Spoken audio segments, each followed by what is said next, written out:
पहला पाठ प्रेरित चरित्र अध्याय 2 पद संख्या 36 से 41। इज़राइल का सारा घराना यह निश्चित रूप से जान ले कि जिन्हें आप लोगों ने क्रूस पर चढ़ाया, ईश्वर ने वैसे ही ईसाइयों को प्रभु भी बनाया है और मसीह भी।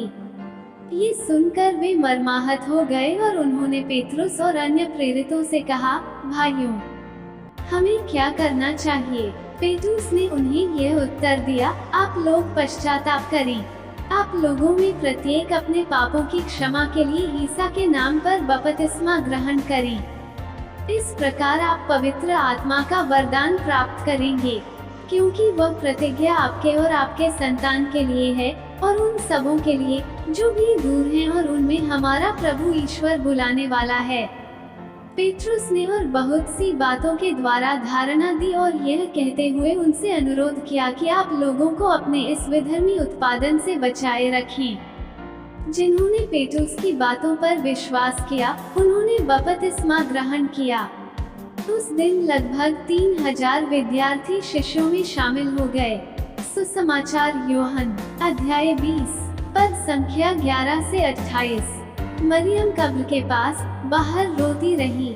उसने रोते रोते झुककर कब्र के अंदर डाली और जहां ईसा का शव रखा था वहां उजले वस्त्र पहने हुए 2 देवदूतों को बैठे देखा, एक को सिरहाने और दूसरे को पटाने।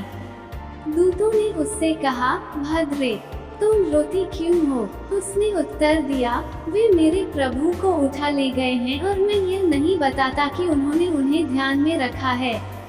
वो ये देश मुड़ी और उसने ईसाइयों को वहाँ खड़ा देखा, उन्हें पहचान नहीं सकी। ईसाइयों ने उससे कहा, भद्रे, आप क्यों रोती हैं? किससे निकलते हैं? मरियम ने उन्हें माली समझकर कहा, महोदय, यदि आप उन्हें उठा ले गए तो बताएं कि आपने उन्हें पकड़ लिया है और मैं उन्हें ले जाऊंगी। इस पर ईसाइयों ने कहा, मरियम। उसने मुड़कर इब्रानी में कहा, रब्बोनी, अर्थात गुरुवर। ईसाइयों ने उससे कहा, चरणों से लिपटकर मुझे मत रोको। मैं अब तक पिता के ऊपर नहीं गया हूँ।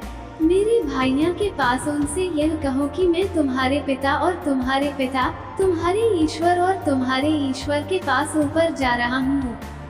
मरियम मगदलेना ने शिष्यों से कहा कि मैंने प्रभु को देखा है और उन्होंने मुझे ये संदेश दिया। मनन चिंतन। पेंतेकोस्त का अनुभव सभी शिष्यों के लिए उत्साहित था। वे पवित्र आत्मा से परिपूर्ण बड़े उत्साह के साथ प्रभु यीशु के बारे में लोगों को बताते हैं। कई लोगों ने अपनी बातों पर विश्वास किया और प्रभु यीशु के नाम पर बपतिस्मा भी ग्रहण किया। इसी प्रकार पेट्रोस ने बहुत सी बातों का अनुमान दिया। मरियम के लिए भी पुनर्जीवित प्रभु को दृश्य का एक अद्भुत अनुभव था।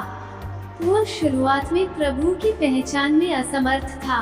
जब प्रभु ने उनसे बातें की तो वे प्रभु को पहचान गए और उनके चरणों से लिपट गए।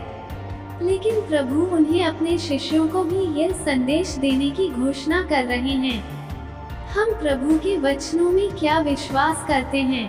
आइए हम भी प्रभु के सुसमाचार को दूसरों तक पहुंचाएं। आमीन।